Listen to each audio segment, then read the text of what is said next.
Bonsoir Sébastien. Écoute, je suis heureux de t'accueillir effectivement à ce bistrot politique. Tu avais déjà participé à une table ronde il y a à peu près un an, hein, au début du premier confinement. Pour te présenter, tu es donc secrétaire départemental du Parti communiste français. Tu es aussi membre de la direction nationale et de son exécutif. Tu es élu municipal, maire adjoint, et tu es vice-président de la communauté de communes du Libournais, de ton secteur. Voilà pour te donner rapidement. Et puis tu as aussi un métier, hein, c'est-à-dire que tu es enseignant et tu continues d'ailleurs à œuvrer dans ton établissement. Ce que je te propose, c'est que tu aies libre parole là, pendant une trentaine de minutes, enfin le temps que tu as envie, hein, que tu juges nécessaire, pour nous parler un petit peu de la manière dont tu vis la situation politique, économique et sociale, et si tu peux nous donner aussi quelques éléments, je dirais, sur la façon dont le Parti communiste aborde, je dirais, à la fois l'aide qu'il peut apporter aux combats qui se mènent dans la société aujourd'hui et comment il va essayer, au travers des prochaines échéances électorales, notamment départementales et régionales, mais aussi législatives et présidentielles, comment le Parti communiste va essayer de contribuer à modifier la donne politique dans notre pays pour justement essayer de transformer et d'aider à transformer le vécu des gens. Donc je fais entrer deux personnes et je te donne la parole. Vas-y, à toi Sébastien. Oui, ben merci Dominique, merci de ton invitation pour participer à ce bistrot politique d'Espace Marx et qui aborde effectivement la situation politique dans son ensemble avec, on le sait, une crise sanitaire, sociale, économique, écologique sans précédent et qui plonge notre pays, mais aussi beaucoup le monde entier, je dirais, dans une situation inédite où les contradictions du capitalisme, notamment les impasses dans lesquelles nous enferme aujourd'hui le libéralisme, se révèlent au grand jour, avec, on le voit au travers de la question des vaccinations, les différents scandales qui ont pu avoir lieu ces derniers mois autour de la question de l'hôpital, de la question du développement d'un grand service public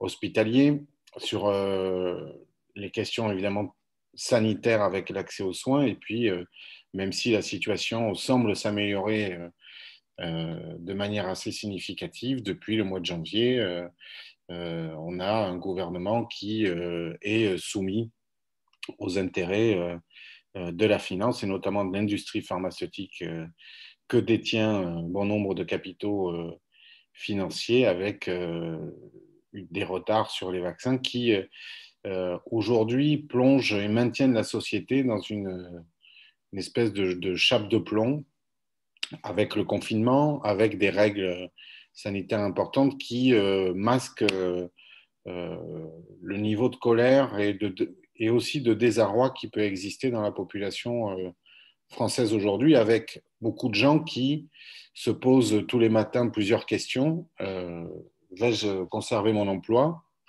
Vais-je pouvoir continuer à vivre dans mon logement?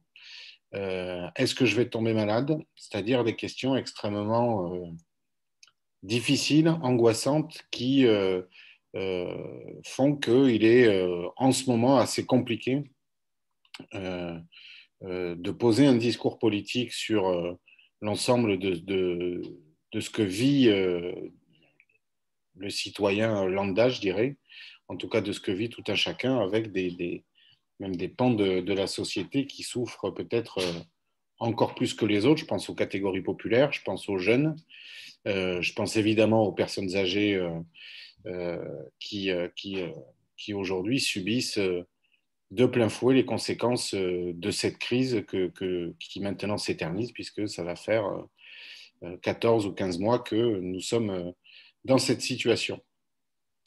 Et donc, il y a besoin, dans un moment comme celui-là, il me semble à la fois d'apporter des réponses concrètes à des problèmes très concrets des gens.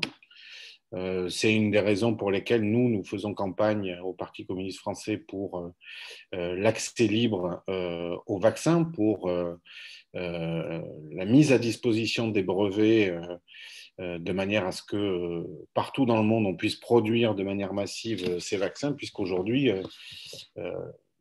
une des issues, en tout cas l'issue privilégiée, semble-t-il, est de vacciner une grande partie de la population de manière à pouvoir à nouveau avoir une vie normale, ordinaire, faite d'échanges, de rencontres, de liens sociaux, d'accès à la culture, aux loisirs, qui aujourd'hui manquent cruellement à l'ensemble de la population. Et il y a besoin donc de propositions concrètes, c'est aussi le cas en matière économique, en matière sociale, en matière d'éducation, c'est ce que c'est ce que nous portons, nous, depuis de nombreux mois, avec un travail autour de plans d'urgence qui a été fait par le parti et les différents secteurs et commissions. Et en même temps, dans ces plans d'urgence, il faut des propositions qui permettent d'ouvrir des perspectives de changement réel, qui affrontent les logiques libérales qui nous conduisent aujourd'hui dans la situation dans laquelle on est, en tout cas qui nous y maintiennent. Et je pense que c'est tout l'intérêt et l'apport du Parti communiste français que de manier ces deux aspects, à la fois des réponses concrètes à des problèmes immédiats, mais aussi d'ouvrir des perspectives de changement de société. Et c'est tout l'enjeu aussi, il me semble, des mois qui viennent, puisque on a beau être dans une situation où chacun est bien conscient de la crise sociale et économique que nous traversons, et en même temps, c'est un moment où la gauche n'a jamais été aussi faible sur le plan des intentions de vote au travers des instituts de sondage, mais aussi faible dans sa manière de s'exprimer et d'être entendu dans la population. Et donc, il y a besoin aussi de travailler cet aspect-là. Et une des premières questions qui nous est posée, c'est comment on en arrive à une gauche qui aujourd'hui peine à atteindre, tout confondu, 25-26% des intentions de vote. Euh, je crois que je vais pas me faire beaucoup d'ennemis ce soir si je dis que le quinquennat Hollande a fait énormément de mal à la gauche, et notamment au Parti socialiste et aux forces social-démocrates, parce qu'il cédait sur un certain nombre de questions aux thèses qui avaient été édictées il y a maintenant un peu plus d'une dizaine d'années par Terra Nova, c'est-à-dire une conversion complète d'une partie de la gauche réformiste, au libéralisme et notamment au néolibéralisme. Et il me semble qu'on arrive aujourd'hui, et en 2017, l'élection d'Emmanuel Macron a été, j'ai envie de dire, le point final de cette transformation des forces social-démocrates, avec un président de la République dans l'incapacité de se représenter. En tout cas, s'il se représentait, il était à peu près certain de perdre. Et un de ses ministres, mais qui représentait plus que l'aile droite du social-réformisme, un de ses ministres qui décide de se présenter, qui incarne une certaine nouveauté physiquement et puis au travers d'une pratique politique, et qui pour autant, une fois élu, met en œuvre de vieilles recettes. Alors il les met en œuvre tambour battant, coûte que coûte, et pas quoi qu'il en coûte.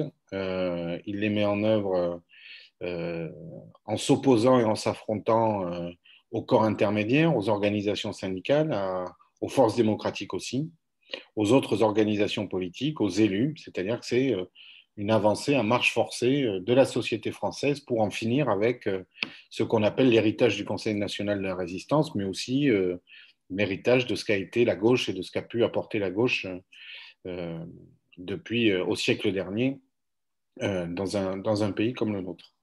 Donc on est dans cette situation-là, et toute la question qui nous est posée est de savoir comment on sort de cette situation et on recrée une aspiration, une envie, une perspective de changement réel et une volonté de changer la société, euh, et que cette volonté soit partagée majoritairement dans le pays.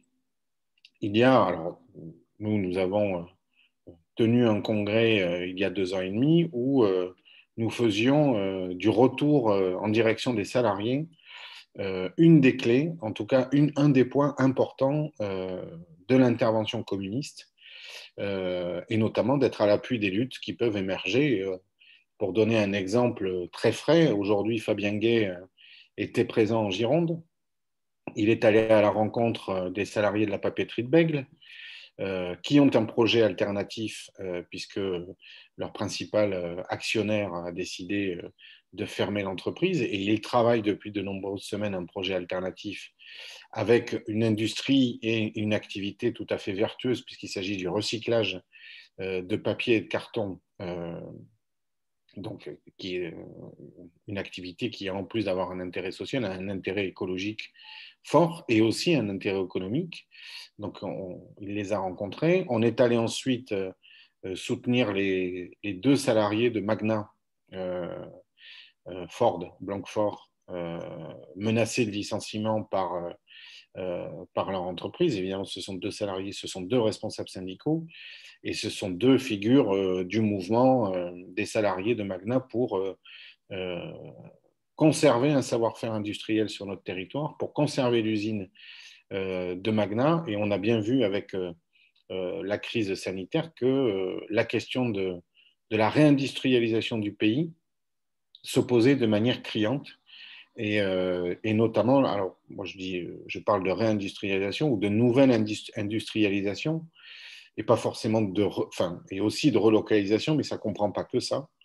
Donc on est allé aussi les rencontrer, et puis on a fini avec une rencontre avec les salariés d'EDF qui se battent contre le projet Hercule, qui ne s'appellera plus le projet Hercule, puisque le gouvernement essaye de gagner du temps et a cédé un peu de terrain sur un certain nombre de points qui préoccupaient beaucoup les salariés d'EDF.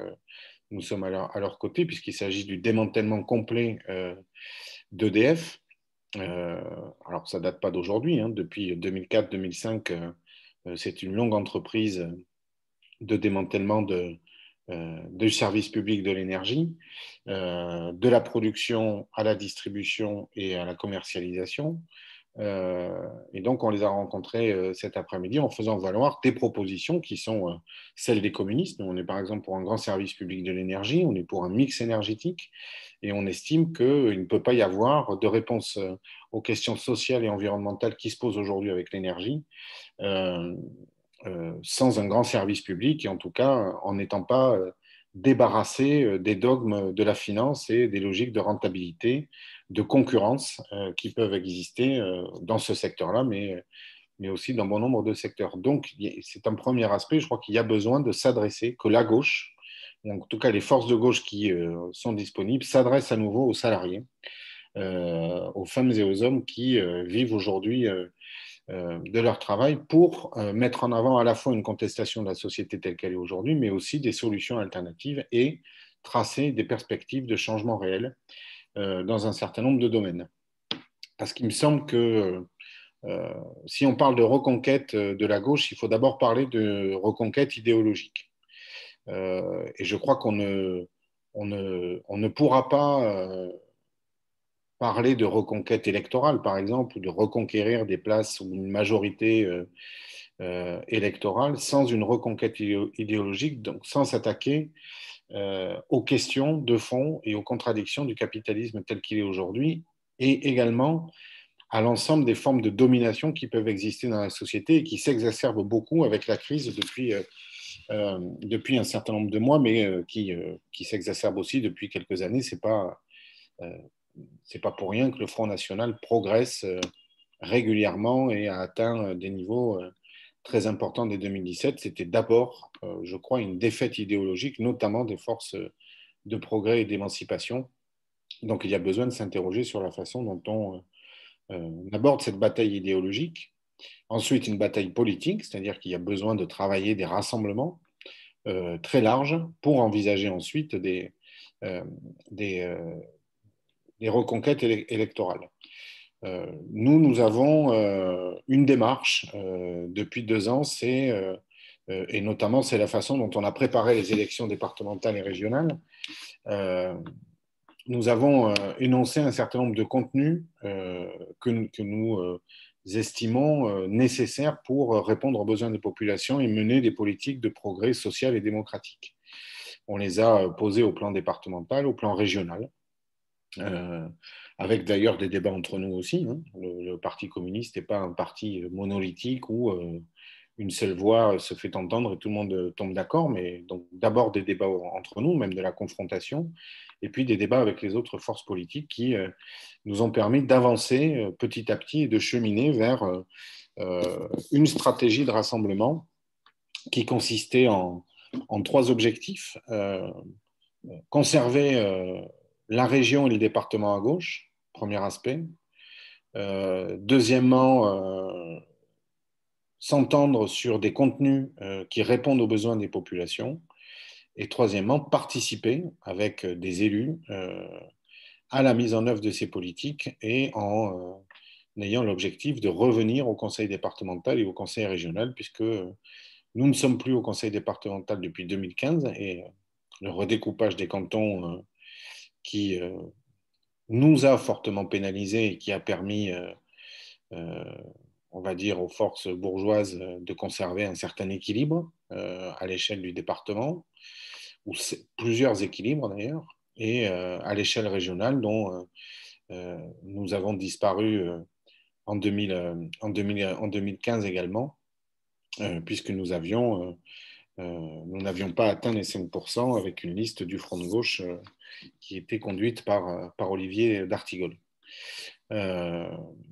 Donc on a eu ce débat-là et on a cherché à chaque fois le meilleur chemin qui nous permettait d'atteindre ces trois objectifs, donc conserver les institutions à gauche, permettre la mise en œuvre de politiques de progrès et puis nous-mêmes contribuer à ces politiques de progrès.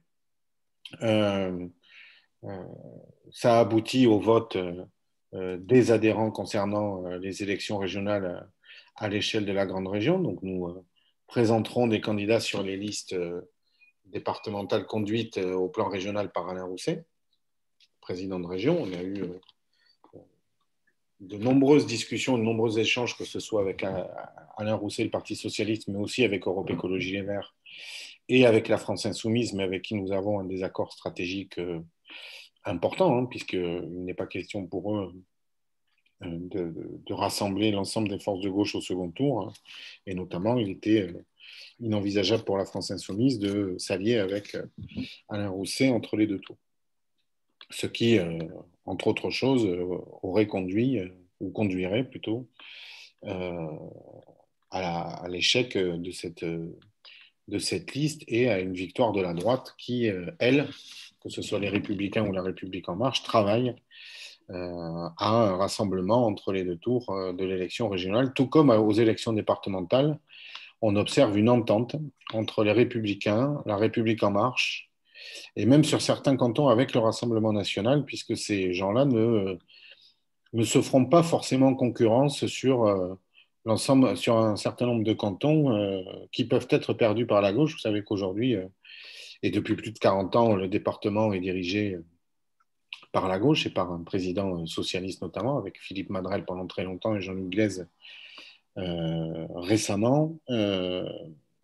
On a estimé qu'il y avait besoin, non pas de travailler un accord global sur l'ensemble du département avec les forces de gauche, mais de travailler sur des cantons qui risquaient de passer au Front National ou des cantons qui risquaient d'être conquis par la droite au rassemblement de la gauche dès le premier tour, puisque avec des prévisions qui donnent une participation très, très difficile aux élections de juin, il apparaissait un peu difficile pour la gauche de se qualifier au second tour dans un certain nombre d'endroits. Et donc, on a un accord, on a des accords locaux, on a 6, 7, je crois, accords locaux, et puis on a fait le choix, nous, de ne pas se présenter partout, mais malgré tout de se présenter dans un certain nombre d'endroits pour mettre en avant nos propositions et que le débat ait lieu sur un certain nombre de cantons. Le débat avec l'ensemble des forces politiques, mais aussi, et en particulier avec la gauche, sur ce que les gens attendent des politiques départementales. Donc, voilà où on en est pour ces échéances-là. Et puis pour les échéances, je je regarde l'heure, il me reste allez, 5 minutes. Pour les échéances présidentielles et législatives de l'année prochaine, nous avons tenu une conférence nationale qui a adopté une résolution qui fait le choix, qui fait un choix qui tient en plusieurs points. C'est d'abord d'avoir une candidature communiste à l'élection. Ah oui. On regarde de la situation à gauche et de tout ce que j'ai pu dire en introduction, c'est que nous pensons qu'il y a besoin non pas de se rassembler autour de ce que représente la gauche aujourd'hui, mais d'aller chercher des hommes et des femmes qui aujourd'hui n'écoutent plus la gauche, ont perdu confiance, desquels d'ailleurs, à juste titre, la gauche s'est détournée. Ça peut être un sentiment, mais des fois c'est un sentiment qui s'appuie sur des faits avérés et très concrets. Et on pense qu'il y a besoin d'une telle candidature pour pouvoir s'adresser à une partie du monde du travail qui aujourd'hui se sent délaissée, abandonnée et qui ne voit pas très bien ce qui peut sortir de bon pour elle de l'élection présidentielle. Évidemment, les instituts de sondage mettent en avant un scénario préétabli. D'ailleurs, c'est le meilleur scénario pour le patronat, la bourgeoisie et les forces de la finance. Un deuxième tour, Macron-Le Pen, satisferait pleinement les forces d'abord réactionnaires et puis ensuite les intérêts du capital, puisque ça serait la continuité et la conservation de politiques qui aujourd'hui servent d'abord les intérêts capitalistes avant les intérêts de la population. Et puis, force est de constater que la gauche est aujourd'hui divisée et que personne à gauche ne peut prétendre incarner un leadership ou avoir une prépondérance sur l'ensemble des autres forces de gauche, que ce soit au travers des instituts de sondage, mais aussi quand on discute avec des gens qui se réclament et qui se revendiquent comme étant de gauche. Il y a aujourd'hui beaucoup d'hésitation et donc il y a besoin, il me semble en tout cas, de faire valoir une candidature qui mette en avant à la fois ce que je disais en introduction, donc des solutions concrètes, des réponses concrètes à des problématiques immédiates et puis qui ouvre une perspective de changement réel. Mais nous associons cette candidature à la proposition d'un pacte législatif de changement puisque nous pensons que il n'y aura pas de changement de politique dans ce pays sans un changement profond de majorité à l'Assemblée nationale avec l'élection en juin 2022 de députés et de femmes et d'hommes qui porteront le changement de société sur le plan social, économique, mais aussi sur le plan écologique. Et nous pensons qu'en travaillant ces deux questions, à la fois l'élection présidentielle, mais aussi les élections législatives, nous pouvons travailler à l'écriture, ou en tout cas à bousculer le scénario préétabli qui s'affirme aujourd'hui, puisque je rappelle que même s'il y avait une seule candidature, une candidature unique de la gauche, elle est donnée perdante au second tour, que ce soit face à Emmanuel Macron, mais aussi face à Marine Le Pen. On voit bien qu'il y a besoin de travailler d'abord les consciences et ensuite de voir comment on aborde cette élection de manière plus électorale ou de manière plus sur le plan plus politique à courte vue, c'est-à-dire comment on fait pour faire le plus grand nombre de voix possible lors d'une élection. Mais ça, ce sont deux questions très différentes. Les communistes vont voter sur la base de cette démarche qui leur est proposée le week-end prochain, les 8 et 9 mai, et à partir de là, donc, nous aurons émis un choix et en fonction je ne vais pas préjuger du résultat, mais en fonction du choix qui sera fait, nous aurons ou pas une candidature communiste à l'élection présidentielle où on s'engagera dans une démarche de discussion avec d'autres forces, ce que nous avions fait en 2017 déjà, en 2016 plutôt, mais qui, d'abord, la situation politique est aujourd'hui bien différente de 2017 et je crois qu'on a des désaccords importants à gauche et qu'il y a besoin au moins de mener ce débat-là de manière publique et très large. Et une élection présidentielle, c'est un moment où un très grand nombre de nos concitoyens se remettent à faire de la politique, font de la politique. Et donc, je pense qu'il est aussi nécessaire de faire valoir ce qu'est l'originalité communiste aujourd'hui dans notre pays, ce que sont les propositions du Parti communiste et la visée, ou en tout cas la vision de la société et la transformation de la société que nous portons et que sur un certain nombre de domaines, nous sommes les seuls à porter, ce qui n'est pas en soi un gage de qualité. C'est beaucoup mieux quand les propositions communistes sont portées plus largement. Mais d'autres forces politiques ont aussi, évidemment les autres forces de gauche, ont aussi d'une certaine manière leur originalité. Et je crois que on verra comment avancera le débat. D'abord, ce que donnera le vote le week-end prochain, mais comment avancera le débat avec nos concitoyennes et nos concitoyens dans les mois qui viennent. Mais pour ma part, il me semble important et utile de porter une candidature communiste à cette élection présidentielle avec la question du rassemblement pour les élections législatives que nous devons porter dans le même mouvement. Voilà, rapidement, en tout cas, rapidement brossé, parce que là où quels sont les débats qui aujourd'hui se posent, qu'aujourd'hui se posent les communistes, et la façon dont nous abordons à la fois la situation politique et sociale à quelques jours du 1er mai et les échéances toutes proches des départementales et régionales, et en même temps, à moyen terme, on va dire, l'élection présidentielle et les élections législatives de 2022. Merci Sébastien. Écoutez, il y a deux solutions. Je vais voir en fonction de la manière dont va se dérouler la soirée. J'ai des questions, je les poserai au moment où il faudra.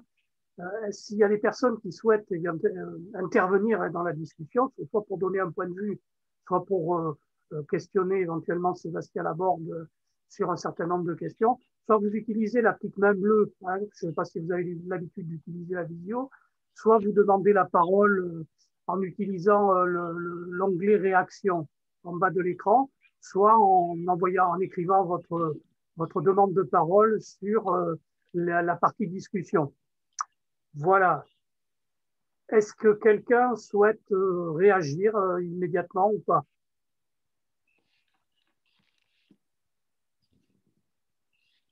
Bon, moi, je vais tout de suite poser une question alors à Sébastien pour laisser le temps de s'échauffer un petit peu. Qu'est-ce que le Parti communiste essaye d'apporter d'original dans la vie politique aujourd'hui? C'est-à-dire que, bon, soutenir les luttes, je dirais, il y a aussi d'autres formations qui le font, et être présent aussi dans ces luttes, bien entendu. Comment, d'ailleurs, vous voyez le soutien aux luttes? Est-ce que c'est simplement un soutien, une démarche politique? Qu'est-ce qu'il y a de concret que vous essayez de faire pour faire bouger la situation, et pas au moment des échéances électorales, mais aussi dès maintenant? Ça, c'est un exemple très concret.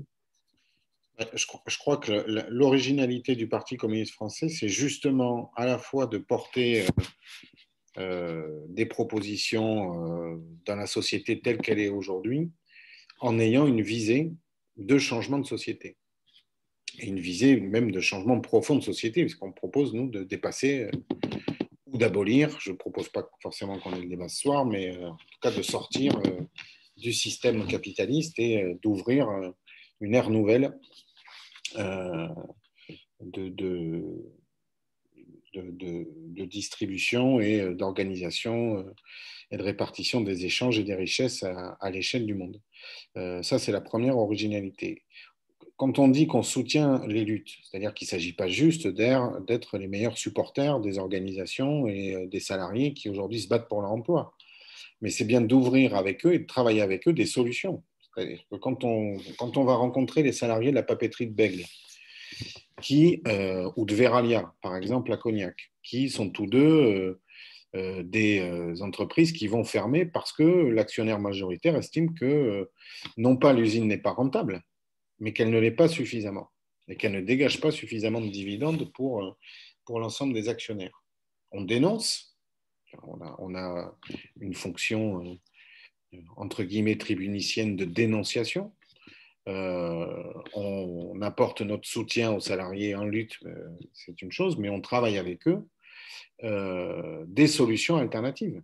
C'est-à-dire que, y compris, ça peut aller jusqu'à la recherche d'abord de l'utilité sociale de cette entreprise et de ce qu'elle produit, de la façon dont l'outil industriel peut être pérennisé, voire même amélioré et prendre en compte les enjeux sociaux et environnementaux qui traversent la société d'aujourd'hui, mais très concrètement, c'est aussi la recherche de repreneurs, c'est l'établissement de plans de charge, c'est ce que nous faisons aussi avec Magna Guetral, puisqu'on est allé rencontrer 3 fois le ministère avec eux à Bercy pour faire valoir les propositions des salariés, parce que je crois que une des manières de défendre et d'être à l'appui des luttes, notamment des salariés qui se battent pour la pérennité de leur emploi, c'est de parler de la question démocratique à l'intérieur de l'entreprise. Aujourd'hui, les salariés, et je pense que c'est l'un des derniers espaces dans la société aujourd'hui, les salariés sont sous le coup de décisions sur lesquelles ils ne sont même pas consultés. C'est-à-dire que quand Ford décide de partir de Magna, c'est une décision irrévocable contre laquelle personne ne peut rien faire ou rien dire. Et il nous semble qu'il y a besoin aussi, quand on parle d'appropriation sociale de moyens de production, la question démocratique à l'intérieur de l'entreprise est une question indispensable. Et on voit bien avec toutes ces luttes qu'à chaque fois que l'emploi est menacé, qu'un outil industriel est menacé, des salariés, avec des élus, avec des associations, avec des usagers ou avec des citoyens, travaillent à des solutions alternatives. Et c'est une des manières juste que nous avons, nous, de soutenir ces luttes, c'est bien de travailler ces solutions alternatives avec les salariés. Est-ce que quelqu'un souhaite réagir ou intervenir? Alors, j'ai une deuxième question, puis après, on fera un tour de table carrément, hein, si vous en êtes d'accord. J'ai une deuxième question sur la question démocratique. Tu viens d'évoquer justement sur la manière dont vous appréhendez les rapports avec les salariés dans les entreprises, et donc au cœur même de l'entreprise et des choix industriels ou des choix de développement. Pour la société, comment vous voyez, quelles initiatives vous imaginez prendre pour aborder la question de l'abstention, qui est quand même la question cruciale à laquelle nous sommes confrontés dans la vie démocratique de ce pays, le fait que plus de la majorité des citoyens français ne se reconnaissent plus dans la vie politique telle qu'elle est pratiquée. Comment on fait? Est-ce que vous avez des propositions dans ce domaine? Et est-ce que vous allez utiliser les élections à venir? Alors, pour celles les départementales et les régionales, c'est un peu compliqué, y compris dans le timing, mais y compris pour les présidentielles. Est-ce qu'il y a possibilité, je dirais, de se saisir, malgré le confinement, de cette situation pour commencer à irriguer des pratiques de rapport avec les gens dans la société un petit peu nouvelle et un petit peu révolutionnaire d'un certain point de vue au regard de ce que nous vivons ou subissons aujourd'hui? Il y a plusieurs questions qui se posent au travers de la façon dont on combat l'abstention. D'abord, la première raison pour laquelle les gens ne vont pas voter, c'est qu'ils ne voient pas bien ce que ça pourrait changer pour eux si un tel ou un tel était élu au lieu d'un autre. Donc il y a vraiment la question du projet, des contenus, de la crédibilité et d'une perspective de changement réel qui se pose. La seconde question, c'est comment on s'adresse effectivement à des hommes et des femmes qui aujourd'hui se détournent de la politique, et il faut bien aller vers eux. Donc moi, je crois qu'il y a besoin de démultiplier les contacts individuels avec nos concitoyens. On voit bien que dans la situation actuelle de confinement, par exemple pour les candidats aux élections départementales, c'est quasiment impossible de faire campagne là. On peut distribuer un tract sur un marché, mais on est masqué, les gens ne sont pas forcément d'abord très disponibles pour ça. Faire du porte-à-porte, c'est compliqué. Faire des réunions publiques, c'est interdit. Donc il y a vraiment une vraie difficulté pour aborder les élections départementales et régionales de juin prochain. Donc on verra si si la situation sanitaire s'améliore et si les règles sanitaires s'assouplissent un peu de manière à nous permettre de pouvoir intervenir en direction de la population. Mais apparemment, et c'est ma crainte, mais je ne suis pas loin d'être le seul, on s'avance vers un taux d'abstention record au mois de juin. D'abord parce qu'aujourd'hui, les gens ne s'intéressent pas à ces élections parce qu'ils ont bien d'autres choses à résoudre dans leur vie quotidienne et dans leur vie personnelle contre lesquelles, malheureusement, pour l'instant, il n'y a pas de solution. Il y a besoin de remettre du politique un peu dans tout ça. Et puis, c'est très difficile d'aller à la rencontre de la population. Moi, je crois qu'une des manières de lutter contre l'abstention, c'est bien de travailler un projet, d'ailleurs avec les gens, hein, parce qu'on le dit, nous, depuis de très nombreuses années, on essaye de le faire avec des succès, on va dire des succès inégaux. Mais je crois qu'une des solutions, c'est vraiment de travailler avec les gens, les moyens de leur intervention, pas simplement au moment des élections, mais tout au long de l'année. Par exemple, comment on ouvre des espaces où des usagers de services publics peuvent donner leur avis sur la façon dont le service public est rendu sur un territoire. Je parlais de l'entreprise, mais ça peut être aussi au travers d'une institution comme une municipalité, comment on donne des moyens aux citoyens de travailler des projets, de donner leur avis, en lien avec les élus et avec le conseil municipal, mais comment on fait en sorte que ce dialogue et ce débat nécessaire n'existe pas qu'au moment d'une élection, en tout cas qu'au moment d'une campagne électorale, mais s'inscrivent dans la durée. Et pour ça, à mon avis, il y a besoin de travailler, de créer des espaces. Il y a plein de choses qui existent et qui sont expérimentées par les collectivités, notamment par les municipalités. C'est pour ça que nous, on tient beaucoup à la pérennité, à ce que la commune continue d'être le premier échelon d'organisation de la démocratie et des services publics, notamment de la solidarité. Et puis, il y a différents échelons. L'échelon intercommunal a pris beaucoup d'importance ces dernières années, mais le département est aussi un échelon pertinent, notamment pour les questions de solidarité et d'égalité territoriale. Et puis, vous savez que nous, on conteste beaucoup le couple région-métropole avec une super région, une métropole qui concentre énormément des richesses et des pouvoirs à l'échelle d'une grande région qui comprend 12 départements et et ça, il ne s'agit pas de jeter la pierre à la majorité régionale en place. C'est l'outil régional tel qu'il a été imaginé par le législateur sert à ça, c'est-à-dire une métropole et puis un territoire autour qui sert les intérêts de cette métropole au détriment des intérêts du territoire et des populations. Et là encore, comment on développe des outils démocratiques, par exemple on critique beaucoup l'ARS, notamment dans son organisation, d'abord pour travailler beaucoup avec eux au travers d'un contrat local de santé.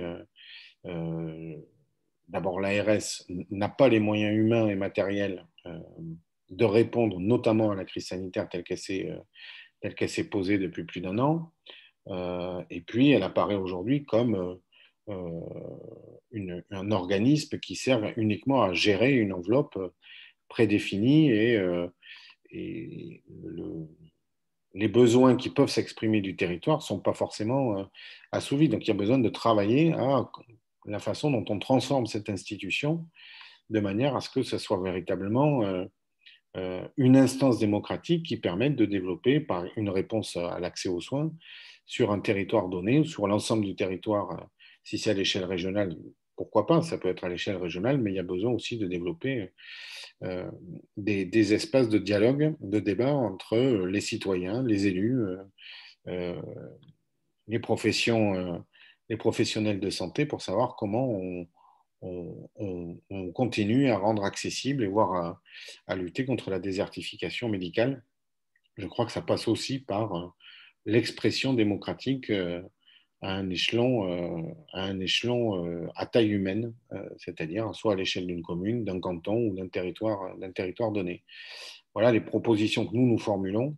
Et puis aussi, bon, il y a tout un tas énormément de propositions que nous formulons pour rendre à l'Assemblée nationale son pouvoir législatif et sa force de débat et qui aujourd'hui, après 4 ans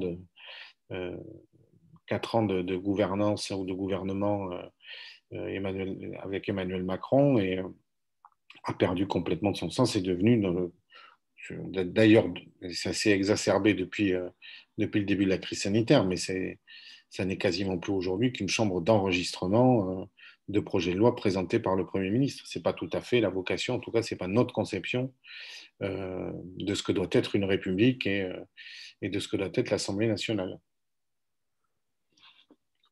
Merci Sébastien. Jean-Claude, quelques mots. Jean-Claude Masson.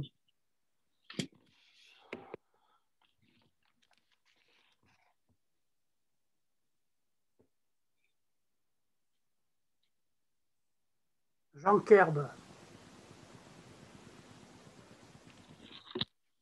Ah, tu laisses tout le monde quoi? Marie.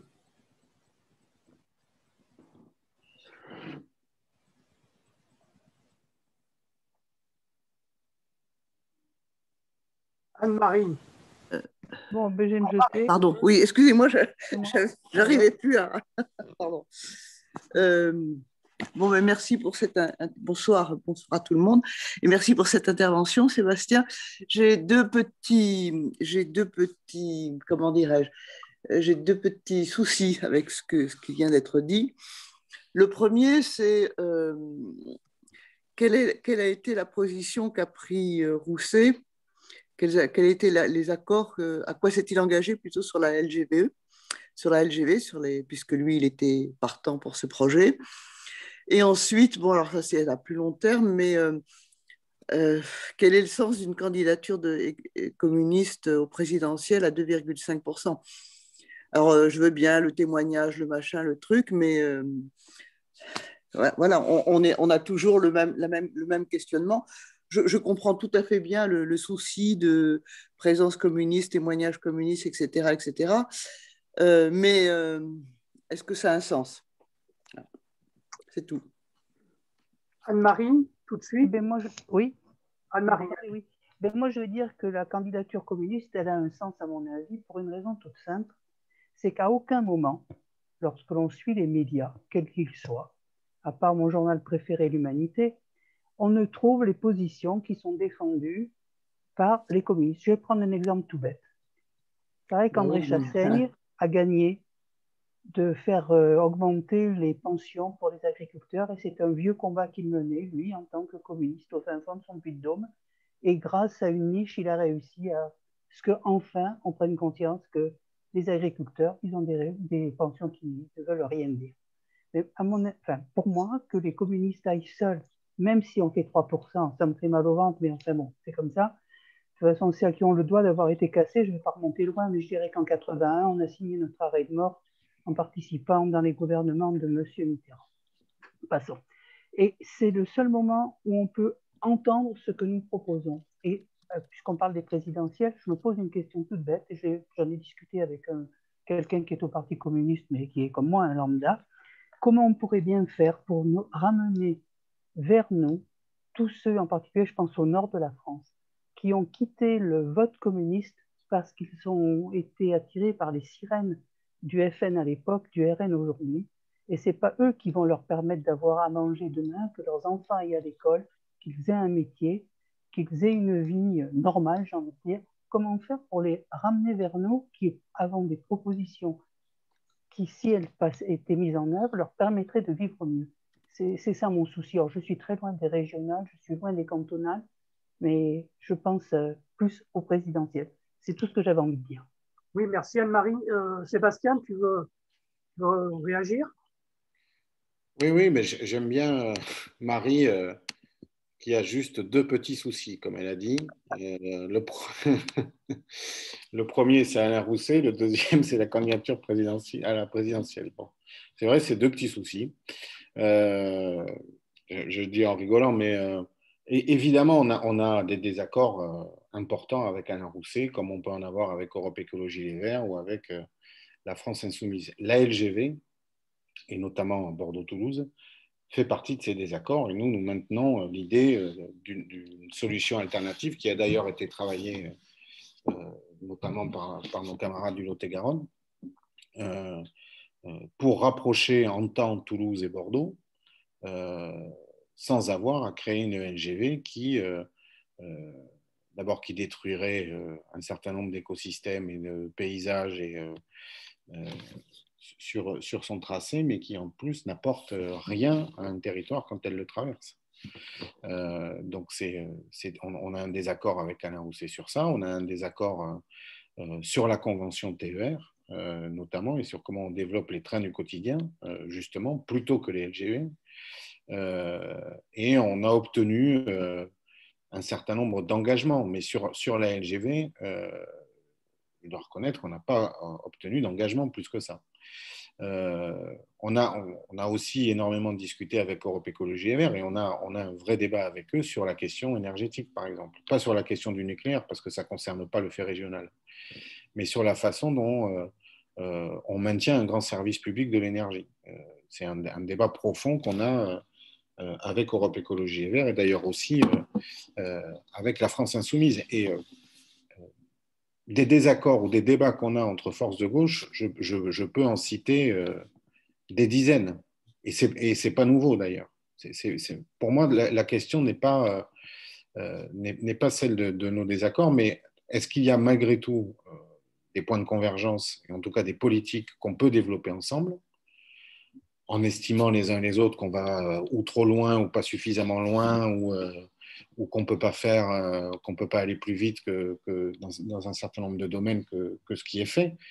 Mais en tout cas, moi je pense qu'il existe aussi des points de convergence, notamment avec la majorité actuelle à l'échelle régionale, également avec la majorité départementale, et qu'il y a aussi besoin d'élus qui poussent aussi les contradictions, qui amènent à de la confrontation, à dépasser un certain nombre de dogmes dont la gauche est aujourd'hui prisonnière. Je parlais de Terra Nova, mais je crois que c'est une réalité et qu'il y a besoin de combattre et d'affronter sur le plan idéologique les dogmes libéraux dont une partie de la gauche, une partie importante de la gauche, à laquelle une partie importante de la gauche a cédé il y a un certain nombre d'années, mais qu'il y a besoin pour cela aussi de conserver des institutions et notamment une région et un département à gauche, parce que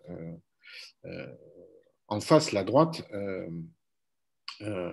est en position de reconquête aujourd'hui. C'est-à-dire que quand on voit Nicolas Florian et les Républicains et la République en marche qui travaillent à des convergences, qui travaillent à la façon dont ils vont pouvoir remporter cette région, mais il y a besoin aussi d'aborder, en même temps qu'on aborde la question des contenus, d'aborder la question du rassemblement.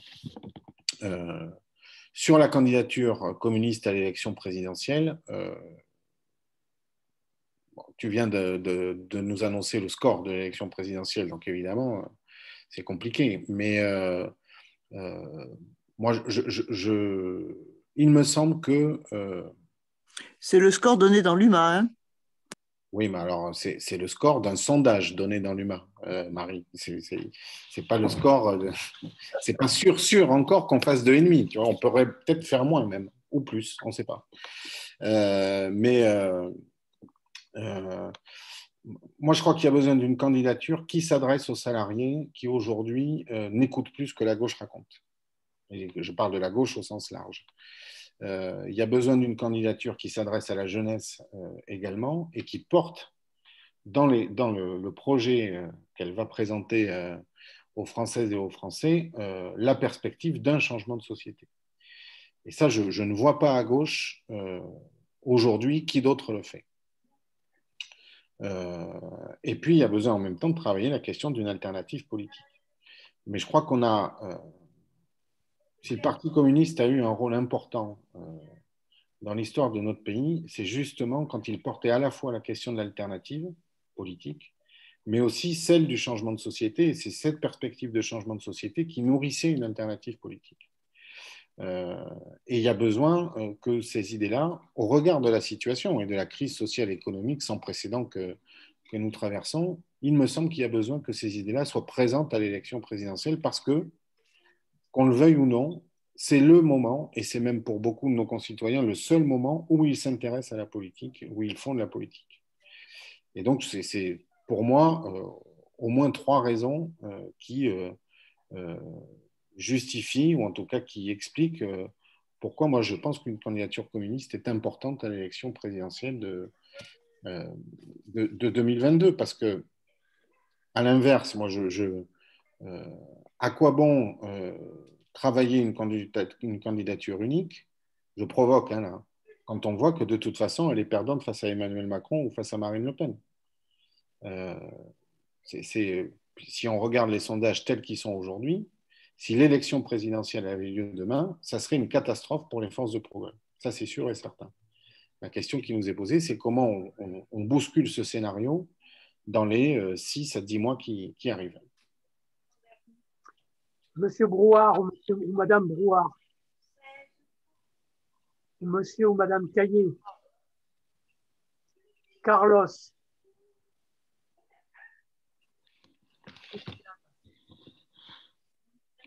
Vous n'êtes pas obligé d'intervenir, c'est une sollicitation. Jean-Claude, Jean Kerb, Johan, Katia veut parler. Roger, Vincent. J'y suis là. Allez, Katia, vas-y. Ouais, non, moi je serais enchantée évidemment que le Parti communiste fasse un score faramineux. On n'a qu'un an pour s'y mettre. Tu parles de changer les consciences, ça c'est un sacré boulot. Moi, ce qui me préoccupe énormément, c'est qu'on a Le Pen à la porte de l'Élysée. Et si ce n'est pas Le Pen, c'est Macron ou quelqu'un d'autre à droite qui sera aussi libéral plus que lui. Et en un an, comment on peut attirer... Alors, on sera visible, mais on court un risque énorme. Le risque, pour moi, il est énorme parce qu'elle peut passer en 2022. Et quand tu dis que la candidature des forces de gauche, une candidature unique ne remporterait pas le pion, n'irait pas au second tour. Après, c'est faire abstraction d'une certaine dynamique qui se crée. Alors c'est vrai, le problème est le même, on n'a qu'un an. Il aurait fallu commencer bien avant. On a plein d'obstacles. On a des partenaires potentiels qui sont coton. Ça, c'est certain. Mais d'un autre côté, moi, c'est le danger de 5 ans de Macron supplémentaires et de Le Pen. Et qu'une dynamique, ce n'est pas ajouter, parce qu'on ne peut pas ajouter les pourcentages qu'auraient séparément ces forces de gauche, c'est un faux calcul. Parce que si tu crées une dynamique, tu peux attirer les abstentionnistes, tu peux donner de l'espoir. Tu peux, même si on a des divergences, notre but, c'est de ne pas laisser passer Macron et de ne pas laisser passer Le Pen. Et là-dessus, moi, je trouve que, et surtout, avec ce qui se passe dernièrement, surtout la lutte antifasciste, elle doit passer par-dessus tout. Parce qu'après, ça sera trop tard. Ça sera vraiment trop tard. On a peu de temps pour le faire. On a peut-être une dynamique à engager.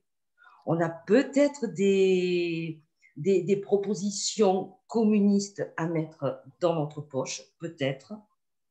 Mais on a un danger. Moi, je dis que ce danger, on ne peut pas passer par-dessus. On ne peut pas l'ignorer. Moi, ça me fait très peur. Ça va très vite. Je vois ce qui se passe en Espagne. Ça va à une vitesse impressionnante. En un an, Vox ils sont en train de tout saccager. Ils font du trumpisme. Et Le Pen, elle fera pareil. Et moi, c'est ce qui me fout la trouille. Et là-dessus, je suis certaine qu'on peut avoir un accord des forces de gauche. Moi, et ça me fait très peur. Ça me fait très peur. Et on est en train de voir que le républicanisme des partis de droite, il s'en va à la godille aussi. Moi, je trouve qu'il faut mobiliser de ce côté-là aussi. Il faut vraiment mobiliser, pas uniquement pour une prise de conscience avec les propositions qu'on porte uniquement, mais dans un combat franchement antifasciste. Moi, c'est prioritaire. Et antilibéral de Macron. Voilà. Tu veux réagir, Sébastien, ou quelqu'un a envie d'intervenir? Moi, je vais donner mon point de vue. Hein. Enfin, je veux dire comment moi je vis les choses aujourd'hui. J'avoue qu'il n'y a pas de, comment dire, de solution miracle dans une situation aussi complexe que celle que nous vivons. Je suis comme tout le monde, je prends acte qu'un certain nombre de dirigeants politiques ont été plus vite que la musique et ont annoncé d'emblée leur candidature avant même que, je dirais, des débats ou des conditions se soient créées pour, je dirais, créer des conditions de rassemblement éventuel. Cet état, cette situation-là, il faut qu'on la prenne en compte. Et malheureusement, cette situation, elle participe aussi en partie, je dirais, à un certain désintérêt. Mais en même temps, je me dis que potentiellement, dans cette situation, le fait que la gauche soit capable d'exprimer sa diversité de manière lisible et visible à l'occasion des élections à venir, dans toutes ses composantes, généralement, la gauche a toujours été capable de mieux rassembler au second tour, parce que ce n'est pas au premier que ça se joue, ou que ça se jouait, c'est au second tour, et souvent, c'est parce que les forces existaient qu'elles rassemblaient, qu'elles étaient capables de dynamiser leurs propres électorats. Aujourd'hui, on est peut-être dans une situation originale où il faut peut-être réfléchir les choses autrement, dans la mesure où justement on a beaucoup d'électeurs qui sont l'arme au pied et qui ne savent plus trop sur quel pied danser ou quel cheval prendre pour aller à la bataille. Donc, et en plus, avec la pandémie, avec l'impossibilité de faire des réunions, etc., de rencontrer les gens de manière facile, évidemment, tout ça, ça rend plus difficile, je dirais, une stratégie ou en tout cas une démarche politique pour associer le plus grand nombre. Donc, il faut aussi en tenir compte. Sinon, on fait de la politique, je dirais, dans les idées, mais pas dans les faits concrets sur le terrain. Ceci étant, je pense que tout dirigeant politique, enfin tout responsable politique, se doit de prendre des chemins qui permettent de regarder ce que l'on veut, quel but on veut atteindre. Et c'est de ce point de vue-là que la démarche des acteurs qui se disent révolutionnaires ou attachés à la transformation de la société doivent effectivement être les plus attentifs. C'est-à-dire que les fins, la finalité des actions engagées, stratégiques et politiques, doit être en conformité, je dirais, avec la démarche qui va permettre de les atteindre. Et c'est de ce point de vue-là que je crois qu'on a besoin de tous réfléchir. C'est-à-dire, quel but on veut atteindre in fine. J'entends bien hein, ta peur du Front National, du Rassemblement National et du risque fasciste, du risque autoritaire. Mais le problème, c'est que l'ennui, c'est que l'autoritarisme, il est déjà présent aujourd'hui dans de nombreux actes gouvernementaux. Et d'ailleurs, il y a de fortes accointances, on l'a vu au travers de plusieurs sujets politiques, comment Macron joue avec Le Pen et comment ils s'alimentent ou s'auto-alimentent l'un l'autre avec des rapprochements d'ailleurs très, très, très contestables du point de vue, je dirais, de l'éthique politique. Mais enfin bon, peu importe. Donc aujourd'hui, la question qui me semble nous est posée, c'est de permettre à tous les acteurs de la société, qui veulent que leur vie change, de les aider, en tout cas de là où sont les forces politiques, comment elles peuvent contribuer à les aider à faire avancer leurs préoccupations quotidiennes. Parce que le terreau sur lequel le Rassemblement national se fertilise, c'est le terreau de la misère, c'est le terreau de la pauvreté, mais c'est aussi tous les renoncements politiques qui ont eu lieu dans les 30 dernières années et qui ont conduit progressivement à laisser penser ou à laisser imaginer qu'il n'y avait aucun autre possible que d'accepter les dogmes libéraux et ultralibéraux que nous subissons, que certains ont intériorisé, comme l'a dit Sébastien Laborde tout à l'heure, ont intériorisé, y compris dans leur logiciel politique, comme ont pu les faire les sociolibéraux à l'intérieur du Parti socialiste. Donc tout ça, c'est quand même des questions, mais qui ne peuvent pas être tranchées par nous, c'est-à-dire qui doivent être tranchées par les Français, qui doivent être tranchées par les citoyens. C'est-à-dire comment on peut créer les conditions, et pour qu'ils les tranchent, il faut qu'ils se réintéressent à la vie politique, il faut qu'ils se réimpliquent dans la vie politique et qu'ils tranchent des choix et donc en leur âme et conscience, et en tout cas à condition que le débat politique puisse avoir lieu dans ce pays. Aujourd'hui, on en est loin, et je pense qu'il faut qu'on réfléchisse, qu'on continue à travailler pour en créer les conditions. Voilà, ça c'est quelques éléments de réflexion dans la discussion de ce soir. Sébastien, tu souhaites... Je vois Yvan. Eh bien, Yvan, vas-y. Il lève timidement le doigt. Bon, Yvan, alors. Oui, je voudrais revenir... On m'entend là? Oui, oui. Je voudrais revenir sur l'intervention de Sébastien tout à l'heure, du moins de ce que j'ai pu en suivre. Voilà, je pense qu'il a profondément raison en posant le problème des élections locales. Peut-être plus même que l'élection présidentielle, mais j'y reviendrai quand même.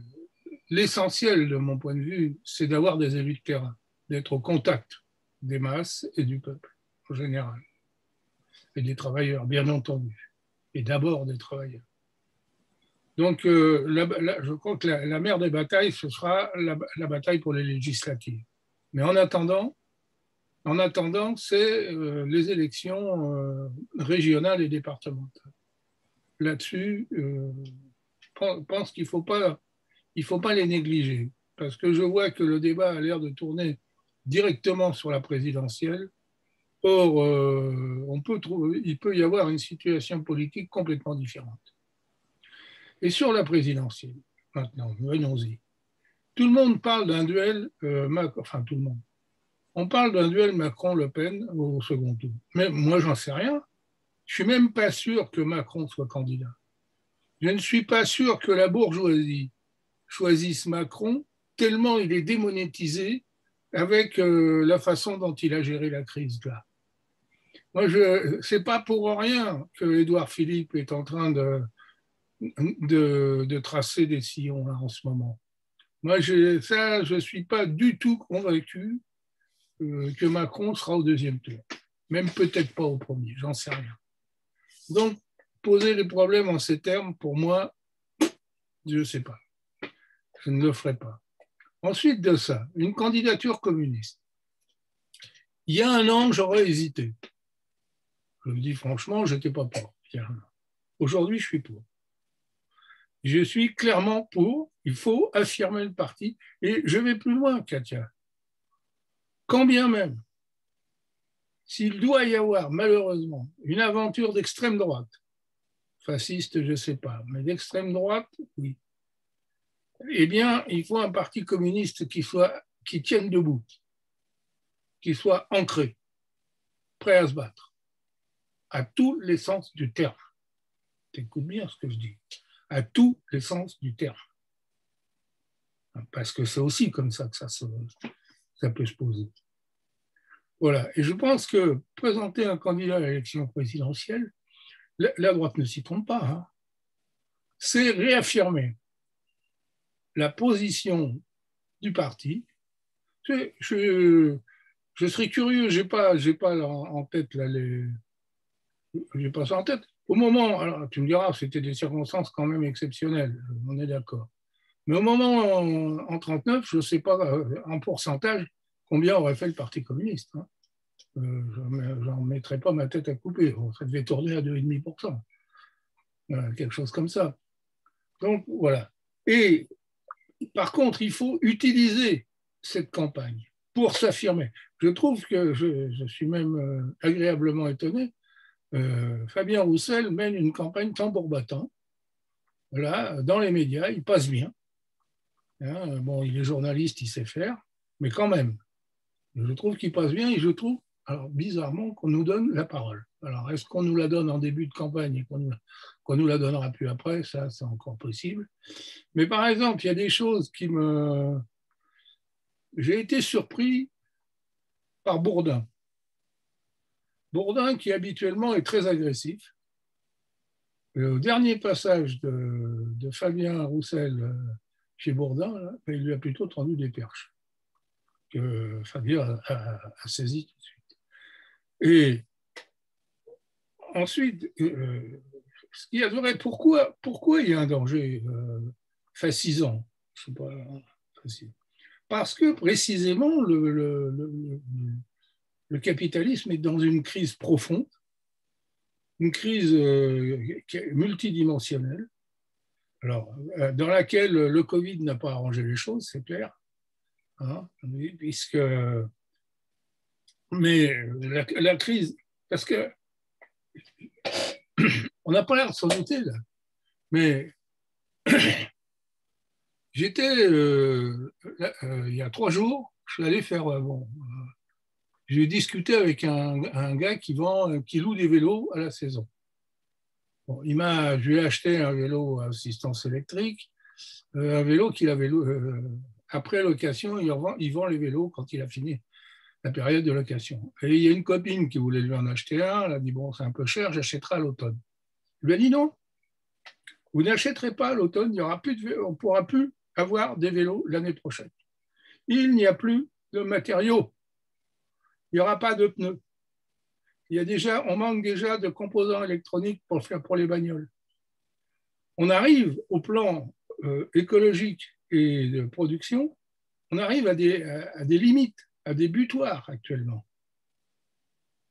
Il y a une crise qui nécessite qu'on gère différemment, au sens même technique du terme. Qu'on gère différemment, bon, la France, certes, mais la planète.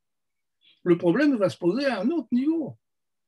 Et là, je pense que oui, il faut qu'on soit capable de s'affirmer de ce point de vue-là.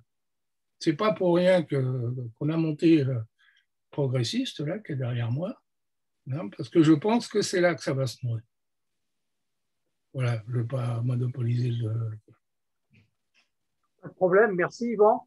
Sébastien Bah, non, moi c'est pour répondre à Katia, mais enfin répondre, pour poursuivre la discussion, parce que je partage beaucoup de choses que vient de dire Yvan, et la peur ne peut pas être le seul argument.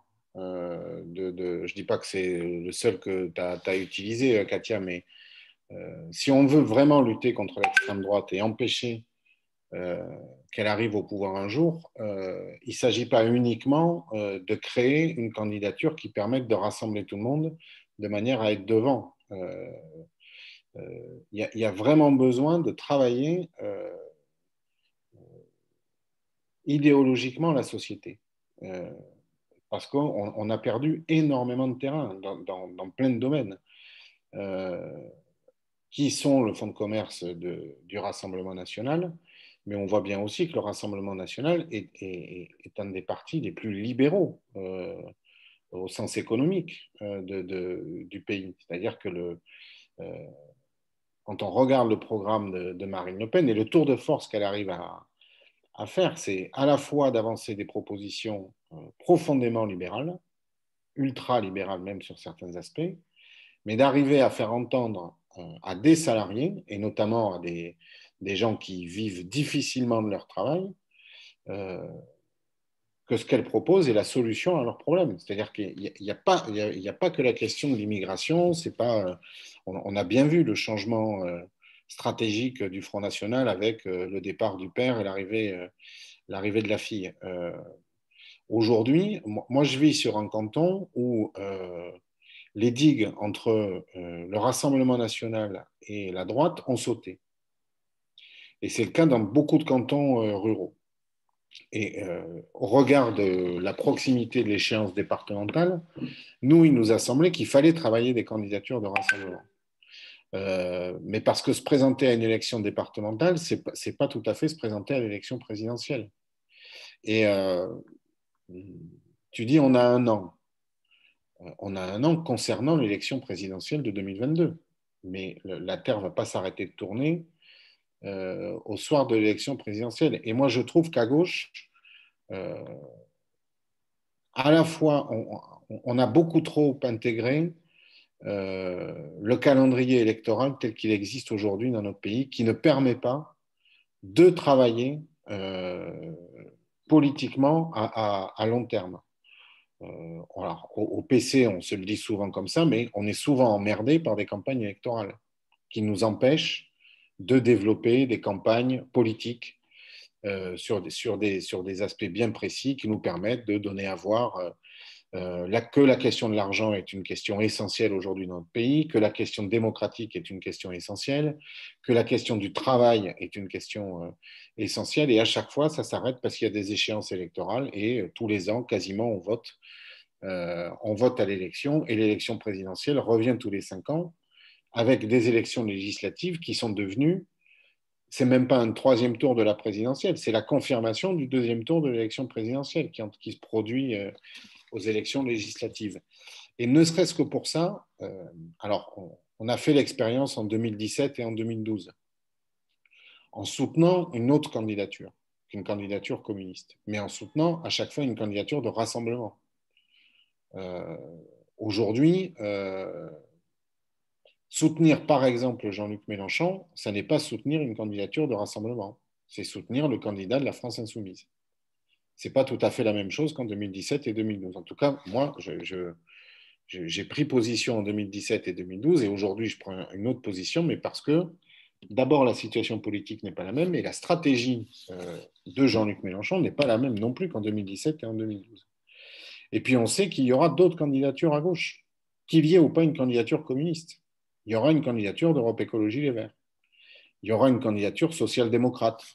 Je ne sais pas si ce sera Anne Hidalgo, je ne sais pas si ce sera Audrey Pulvar, je ne sais même pas si quelqu'un au Parti socialiste le sait, mais je serais très étonné qu'il n'y ait pas une telle candidature à l'élection présidentielle. Donc la question qui nous est posée, et Dominique le disait, si on fait le parallèle avec 1981, il y a 5 candidatures de gauche en 1981. Il y a même une candidature écolo qui fait moins de 1%.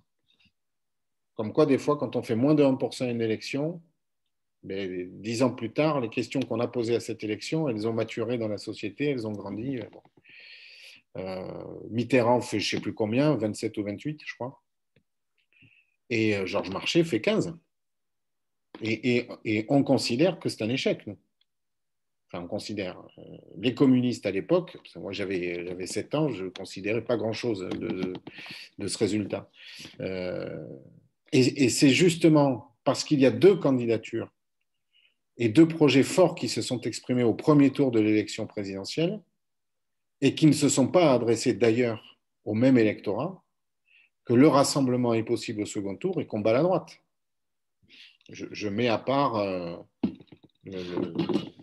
le cas de Jacques Chirac qui a tout fait pour faire battre Valéry Giscard d'Estaing. Mais si la gauche l'emporte en 1981, c'est qu'elle peut se rassembler au second tour.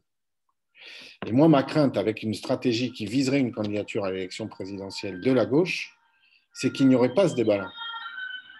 Et qu'on n'arriverait pas à élargir au premier tour de l'élection et à créer les conditions d'un rassemblement victorieux au second.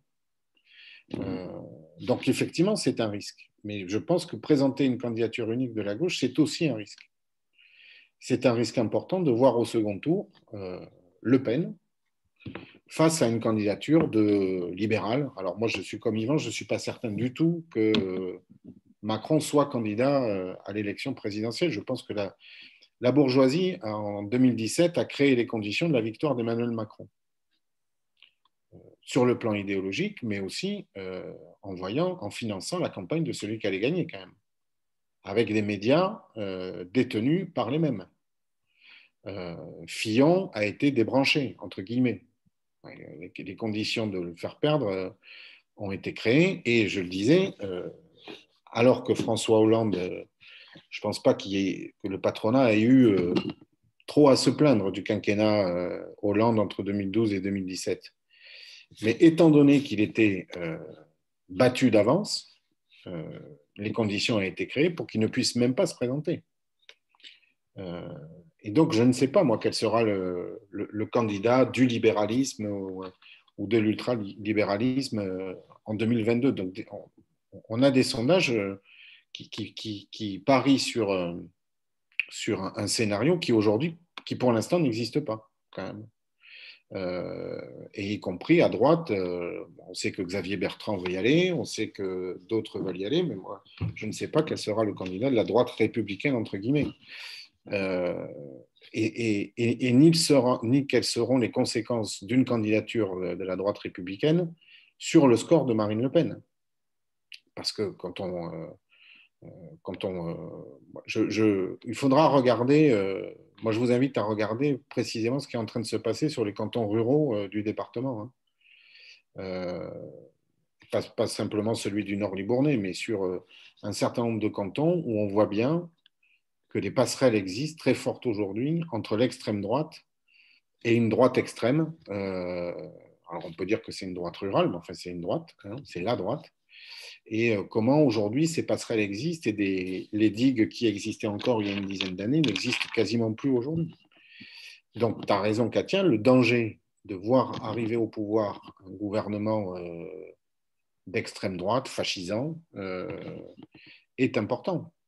Mais moi j'opterais plutôt pour un scénario qui viserait à ce qu'on aille à la reconquête de ces électrices et de ces électeurs qui aujourd'hui se tournent vers le Front National et vers les candidatures du Rassemblement National. Et je pense qu'une candidature communiste est un bon atout pour ça, en tout cas. Alors, Carlos a souhaité intervenir. Ouvre ton micro, Carlos.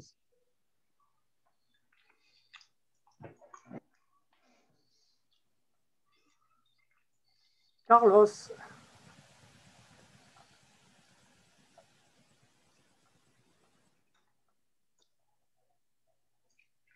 Et après, Vincent Taconnet. Oui, excusez-moi. Je cherchais à activer le son, en fait. Voilà, je voulais juste dire que je suis de l'opinion que le fait de voter, c'est être responsable, en fait. Parce que ceux qui se permettent de critiquer la société et qui ne vont jamais voter, eh ben c'est un moyen qu'ils ont de faire passer leurs idées, quoi. C'est assumer sa responsabilité quand on vote. Voilà. C'est bon? Oui. Merci beaucoup. Vincent Taconnet.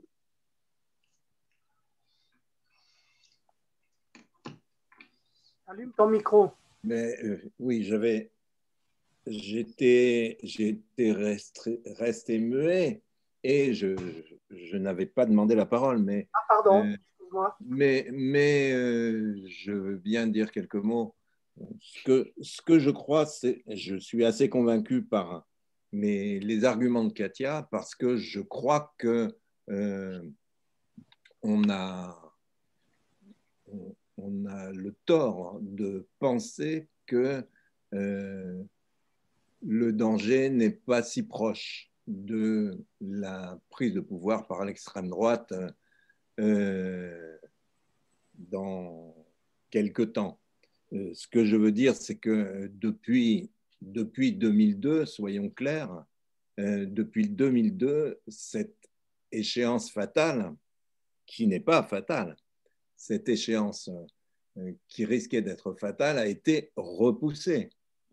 Elle a été repoussée par quoi? Par exemple, par un mouvement de masse considérable en 2002 entre les deux tours. Un mouvement assez imprévus, liés à cette sidération de ce qui n'était absolument pas considéré comme prévisible par tout le monde quelque temps auparavant. Et depuis, eh bien, soit, comment dirais-je, ce danger de la prise du pouvoir par l'extrême droite a été repoussé par des candidatures, des candidatures d'union ou un front républicain, enfin bref, sous des formes diverses, mais de toute façon avec une sous-estimation, je le crois. Lorsque, par exemple, celui qui était notre candidat commun, Mélenchon, entre les deux tours, a pris cette position que je considère comme gravissime de laisser gravissime parce que irresponsable politiquement de laisser entre guillemets le choix entre le vote Macron contre la candidature d'extrême droite, soit l'abstention, soit le refus de vote, enfin le vote blanc, je veux dire, il y a eu, de ce point de vue, une irresponsabilité qui a eu, entre autres, les conséquences d'une petite bérésina dans le domaine des résultats aux législatives dont toute la vraie gauche a fait les frais.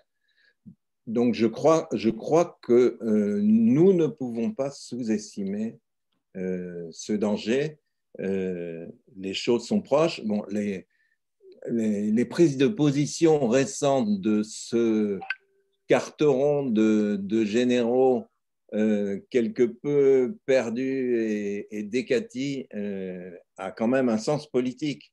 Et le fait que Marine Le Pen n'ait pas hésité un seul instant à apporter son soutien à cette prise de position, à cette menace quasiment sous forme de coup d'État. Ça relève bien sûr de la rhétorique minable, mais c'est aussi un discours prédictif, si je puis dire, qui indique quelque chose.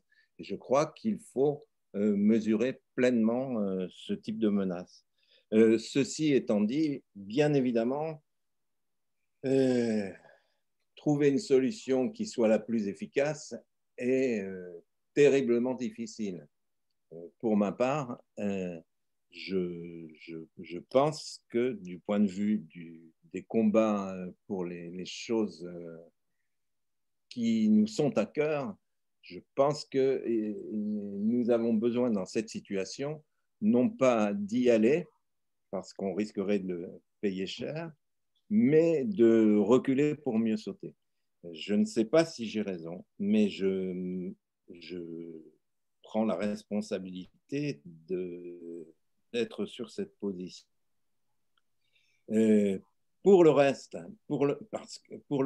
il est clair qu'un travail en profondeur est absolument nécessaire, à la fois auprès de cette population qui est dans le désespoir et ne voit pas d'issue politique, d'issue politique et sociale à la situation.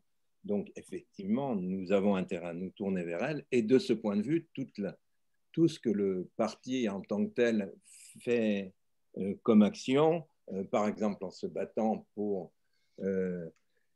libérer les brevets dans le domaine sanitaire, par exemple en se battant à Bègle ou à la Chapelle d'Arblay à Grand Couronne pour un combat à la fois social et écologique, tout cela, bien sûr, va dans le bon sens et je pense que c'est absolument nécessaire, non seulement nécessaire, mais à développer. Et de ce point de vue, bon, bien sûr, Sébastien a raison, nous sommes encombrés par les élections à toute heure du jour et de la nuit, et cela fait obstacle, mais je pense que c'est prioritairement dans les combats sociaux et jusqu'en 2022, bien compris, que le parti en tant que tel peut exister, comme il montre qu'il est capable de le faire dans des conditions très difficiles actuellement et depuis plusieurs mois. Voilà. Bon, je m'en tiens là pour le moment.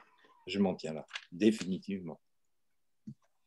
Alors, oui. Oui. Dominique? Roger? Oui, merci. Oui, moi, je te donne la parole. Dominique ne veut pas, mais moi, je te donne la parole. Allez, allez. Qui c'est qui a la parole, là? Je n'ai pas compris. Toi. Hein? Toi, j'ai pris Ah, bon, j'y vais. Ces temps-ci, là, j'ai été frappé par deux phénomènes. Un, la promotion de Le Pen omniprésente, l'extrême droite omniprésente dans les médias. Ce qui semblerait assez drôle, parce que Macron, en principe, c'est l'ennemi de Macron, en principe. Et cette omniprésence m'a frappé. Et je spéculais comme ça. Je me dis, après le confinement, bon, ou avant, ou pendant, je ne sais pas, la colère, un mouvement fort peut se produire. Il est quand même important de dériver ce mouvement qui peut se produire. Et alors, arrivent les généraux et Le Pen qui dit « les généraux, c'est mon truc ». C'est quelque part un changement de stratégie de la part de Le Pen. Elle rejoint quelque chose qui n'est pas très républicain. À mon avis, là, elle plante son élection. Bon, ça, c'est un truc de paysage. Alors, je vais revenir sur la question de l'élection présidentielle et des législatives.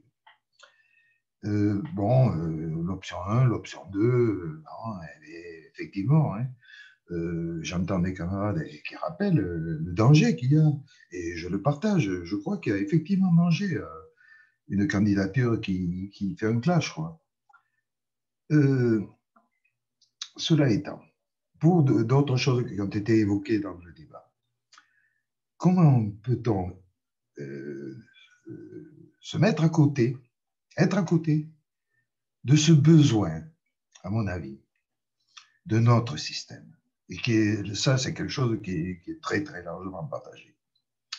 Comment peut-on rester à côté de cette nécessité de poser quelque chose de nouveau? C'est là qu'il y a un pari, parce qu'il y a le danger que je venais de dire là, et la nécessité d'une présence communiste dans les présidentielles. Je perds le fil là de ce que je voulais dire. Ah oui. Alors, cette présence de communistes dans l'élection présidentielle. Et alors, pour moi, la politique, c'est du corps à corps. Parce que ça se joue dans les médias et ça sera très important, la capacité de Fabien à se défendre, même s'il va, je ne me fais pas d'illusions, je crois qu'il n'aura pas toute la parole, etc. Il y a aussi la question des militants, la mobilisation des militants, des communistes. Ça me semble très important. Et voilà, c'est ce que je voulais souligner. Et alors, entre l'option 1, Chassaigne, Fabien Roussel, ou l'option 2, Mélenchon, en quelque sorte, je crois que l'option 1 est beaucoup plus mobilisatrice des communistes. Et ça, dans la bataille, il y aura la bataille médiatique, il y aura la bataille des communistes. Et ainsi de suite, quoi. Je ne développe pas les trucs, ça me semble essentiel. C'est pour ça que, sans problème, même si je me posais pas mal de questions, la présence de la campagne, la présence de Fabien Roussel, je voterai pour que Fabien Roussel soit candidat. Voilà. Merci. Alors, merci Roger. Je m'inscris dans la discussion. Juste un élément de réflexion. Moi, il me semble, vu la situation, il me semble que ce qu'il y a de neuf dans la démarche pour la présidentielle, c'est pas tant, je dirais, la candidature de Fabien Roussel, parce que je crois que c'est quelque chose qui, compte tenu de la situation, est acté, y compris par les camarades qui ont pu exprimer un point de vue sur l'option 2 dont tu parles. Mais pour moi, la question centrale doit et devrait être la question du pacte de rassemblement de la gauche à construire, parce que ça, c'est à construire, et ça n'est pas fait. Et donc, s'il y a bien quelque chose sur lequel on doit, je dirais, très rapidement avancer, et on le fait d'une certaine manière dans la campagne des élections cantonales et régionales, c'est-à-dire continuer à développer cette démarche de large rassemblement qui va nous permettre justement de gagner une assemblée nationale qui ne soit pas dans les couleurs actuelles. Je dirais dans les conditions actuelles, si on prend l'Assemblée nationale sortante, évidemment, on a une ultra grande majorité Rassemblement national, mais on a une gauche qui est à égalité, je dirais quasiment, des forces représentées. La question qui est posée, c'est de ne pas refaire ce qui s'est passé en 2017 avec des élections législatives catastrophiques, mais pas pour le Parti communiste, puisque le Parti communiste, il a effectivement progressé en nombre d'élus à l'élection législative. Et oui, de manière tout à fait inattendue, parce que compte tenu des conditions politiques, avec la lutte fratricide qu'on a eue avec les candidats de la France insoumise, eh bien, ce qu'on a laissé passer finalement et mis sous le boisseau, c'est l'effondrement du Parti socialiste. Or, on est en train de continuer à réfléchir, je dirais, comme si tout était comme avant. Or, aujourd'hui, si l'on veut reconstruire l'espoir, mais pas seulement chez les communistes, dans l'ensemble des acteurs qui s'intéressent encore à la vie politique, et redonner du souffle, justement, pour ceux qui sont aujourd'hui dans l'abstention, il faut aussi donner des perspectives. Or, ces perspectives, ce n'est pas la candidature communiste, et je suis pour qu'elle ait lieu, qu'on ne se méprenne pas. Hein. Je dirais, ce n'est pas la candidature Fabien Roussel, c'est et il faut que Fabien Roussel soit le bâtisseur, justement, de ce rassemblement à gauche dans les élections législatives à venir. Parce que c'est ce que nous voulons, justement, on parle des fins, mais Sébastien l'a dit dans son intervention, on parle de la finalité, c'est de redonner force et place, non seulement au Parlement, hein, qui a été complètement marginalisé par le gouvernement quasiment royaliste de Macron, mais les autres ont fait pareil, hein, aussi antérieurement. Je rappelle quand même que c'est, comment il s'appelle, le Valls, qui était Premier ministre, qui a utilisé le 49.3 en veux-tu, en voilà, pour empêcher que les luttes sociales trouvent leur traduction dans l'Assemblée nationale, sur la question des retraites, sur le code du travail, etc. Il faut toujours s'en souvenir un petit peu de tout ça. Et donc, de ce point de vue, aujourd'hui, de quoi on a besoin? C'est de redonner confiance au monde du travail dans sa capacité à peser. Moi, je me souviens, il n'y a pas très longtemps, c'était en novembre-décembre 2019. Je ne sais pas si vous vous souvenez, mais en 2019, il s'est passé plusieurs choses. Il s'est passé un conflit terrible des cheminots contre la réforme du rail. Il s'est passé une mobilisation exceptionnelle des Gilets jaunes contre la taxe machin, la taxe sur le carburant. Mais il s'est passé aussi quelque chose d'extraordinaire. Juste à la veille du confinement, c'est qu'on a battu Macron et son projet des retraites. On l'a battu temporairement, certes, mais on l'a battu. Donc ça veut dire que potentiellement dans le pays, me semble-t-il, il existe des capacités pour changer les choses.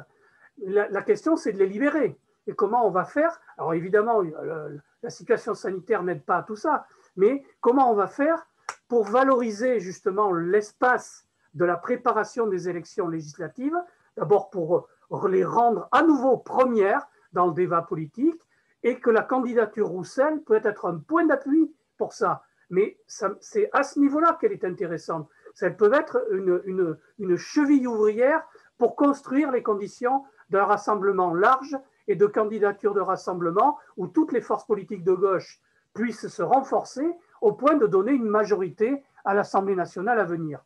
Voilà, c'est ma réflexion aujourd'hui, je la fais partager. Je redonne la parole à Sébastien. Mais ça ne vous empêche pas de reprendre la parole, bien sûr. Hein. Sébastien?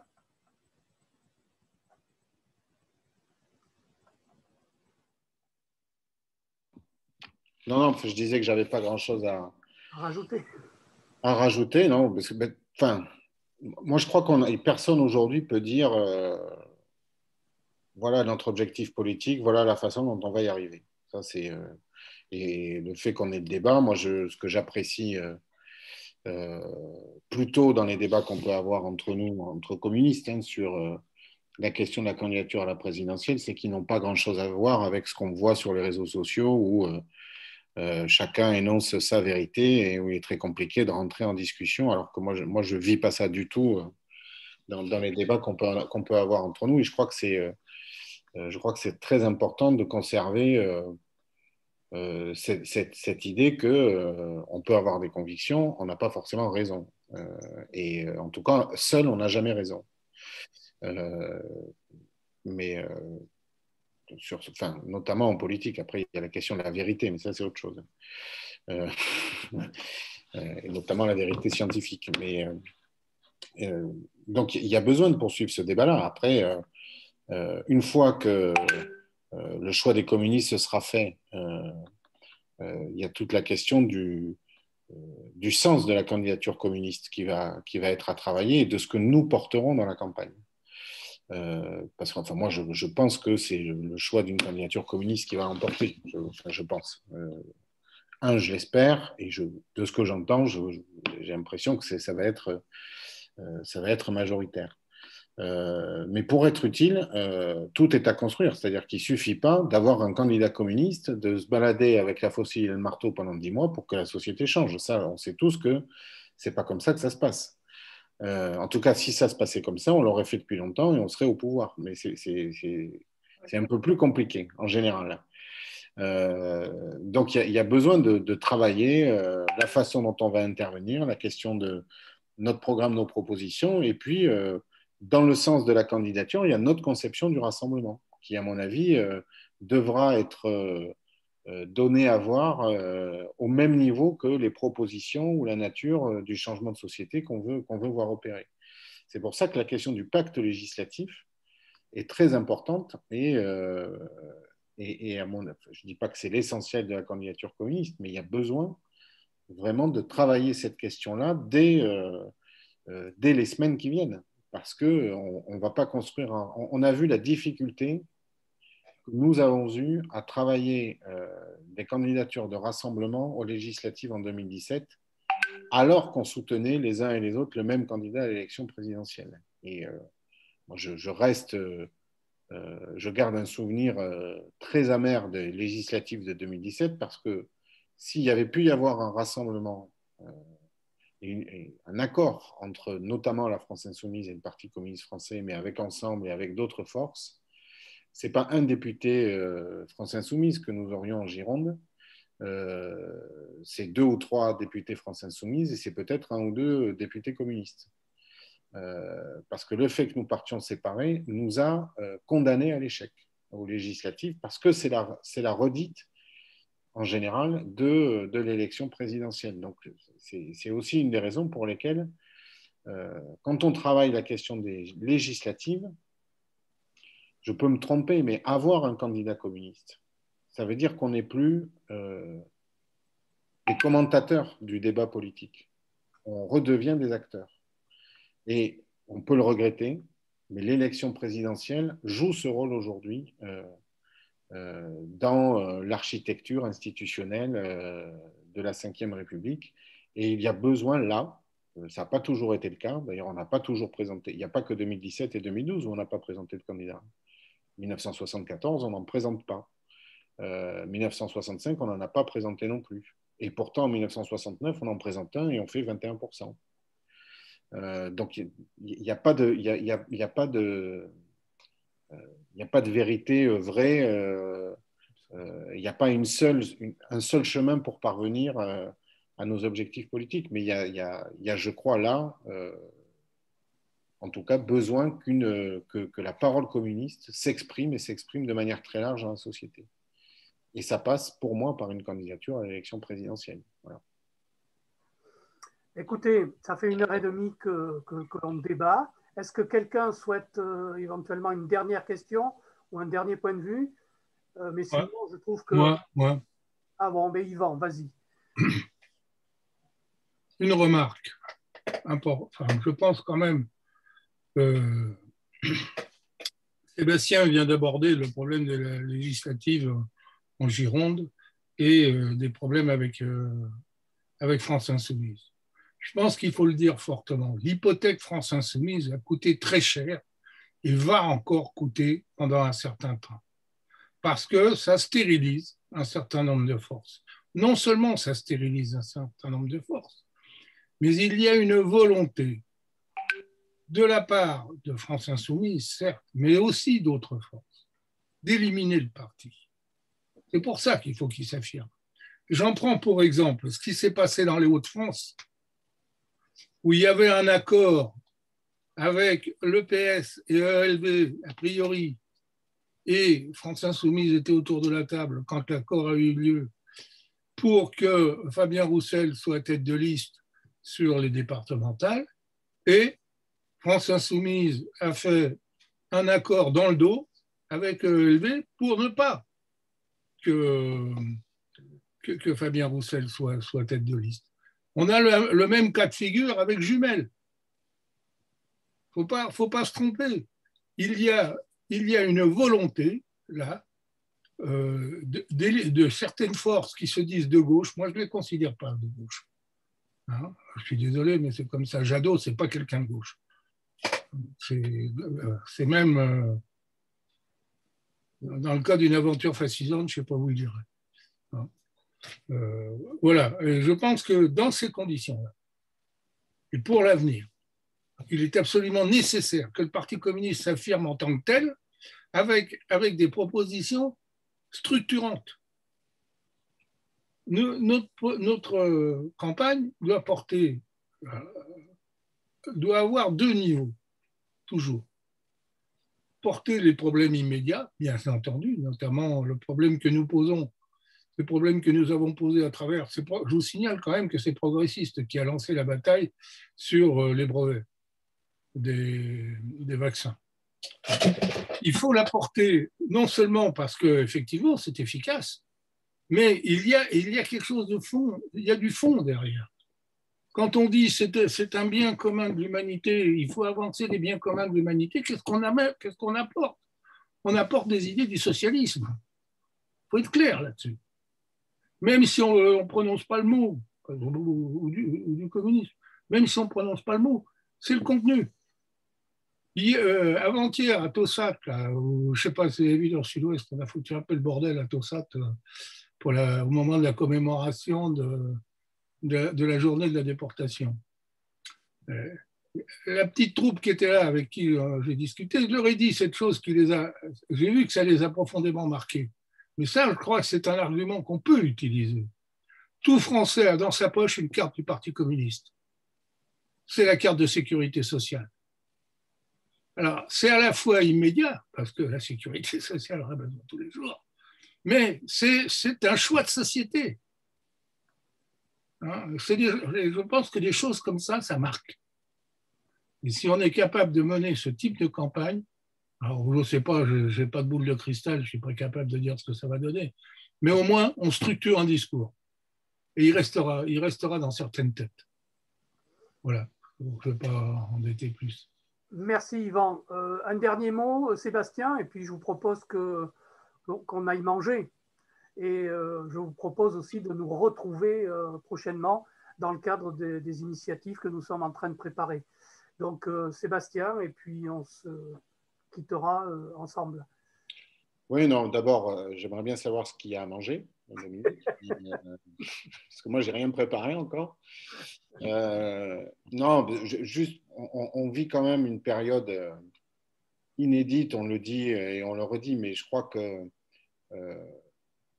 on n'est pas au bout de se rendre compte de ce que la crise a provoqué dans la société. Et quand on va vivre le déconfinement définitif, je l'espère, moi, dans les semaines ou les mois qui viennent, on va se rendre compte de l'ampleur des dégâts, et pas simplement sur le plan économique. Moi, on connaît tous des gens qui aujourd'hui n'en peuvent plus de la situation. Le lien social s'est considérablement étiré entre les gens.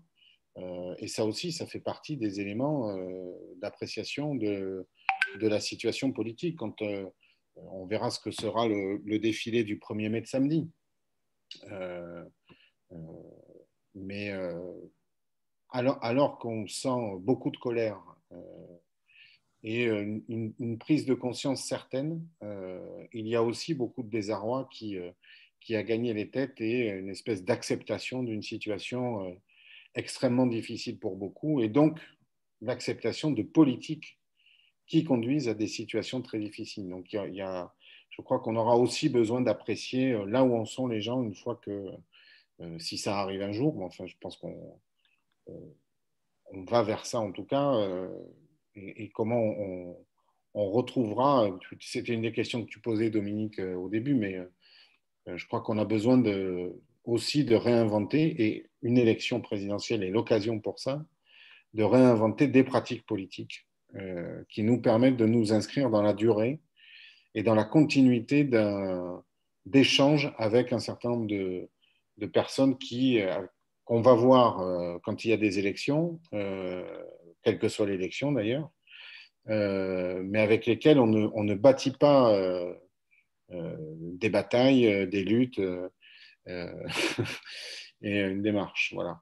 Et je terminerai en vous invitant à vous abonner à la revue progressiste, puisque Yvan la montre, mais d'abord, c'est une revue de grande qualité. Je ne dis pas parce que c'est une revue éditée par le Parti communiste, parce que même si toutes les revues du PCF sont de grande qualité, mais enfin, la revue progressiste est un peu un ovni dans la presse politique et dans la presse communiste notamment. Et c'est une manière de traiter des sujets de fond et de les traiter à fond en étant justement un peu débarrassé des échéances ou d'un calendrier politique qui nous pousse tout le temps à passer d'un sujet à un autre. Bien, voilà. Écoutez, sur ces paroles, merci beaucoup Sébastien, merci à tous et à toutes, et je vous dis à bientôt, bon appétit et bonne soirée. Bonne soirée.